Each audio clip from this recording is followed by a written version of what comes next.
ताज्या बातम्यांसाठी महान करेला सबस्क्राइब करा आणि बेल आयकॉनला क्लिक करा। प्राध्यापक नितीन बानुगडे पाटील यांच्या नेतृत्वाखाली पदाधिकाऱ्यांची बैठक। शिवसेना उभाटाकडून सांगली महानगरपालिका निवडणुकीसाठी जोरदार तयारी।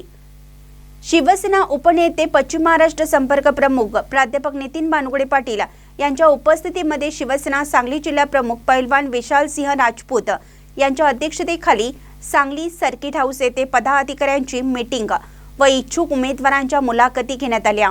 त्यानंतर सांगली कुपवाड व मिरज सुभाषनगर येथे शिवसेनेच्या शाखेचं उद्घाटन करण्यात आलं। यानंतर मिरजमध्ये शिवसेनेच्या कार्यालयाचं उद्घाटन करण्यात आलं। सांगलीमध्ये प्राध्यापक नितीन बानुगडे पाटील यांची जोरदार सभा झाली। यावेळी बोलताना नितीन बानुगडे पाटील म्हणाले की सांगली मिरज आणि कुपवाड महानगरपालिका निवडणूक ही शिवसेना सांगली जिल्हा प्रमुख पैलवान विशाल सिंह राजपूत यांच्या नेतृत्वामध्ये ताकदीने निवडणूक लढणार आणि जिंकणार असून त्या उद्देशाने संपूर्ण तयारी झाली आहे।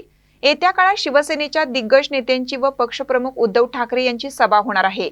तरी यावेळी उपजिल्हा प्रमुख महादेव मगदूम, भगवानदास केंगार, डॉक्टर किशोर ठाणेकर, तानाजी सातपुते, महिला आघाडी जिल्हा संघटिका सुजाता इंगळे, शाकेरा जमादार, तालुका प्रमुख प्रताप विचारे, विश्वास कांबळे, सनी कोरे, सांगली शहर प्रमुख मयूर गोडके, रुपेश मोकाशी, मिरज शहर प्रमुख बाळासाहेब हट्टेकर, सुरेश भोसले, कुपवाड शहर प्रमुख विजय गडदे, युवासेना मिरज शहर प्रमुख पैलवान कुबेर सिंग राजपूत, पांडू लोहार, हरिदास पडळकर, रोहन पवार, मुन्ना शेख, सलीम शेख, नितीन जाधव, सुनील लोंढे, चंद्रकांत वकरल, अब्दुल मोमीन, किरण कांबळे, ओंकार देशपांडे, विष्णू पाटील, संतोष पाटील व शिवसैनिक उपस्थित होते। महानकर न्यूजसाठी आदी माने, मिरज।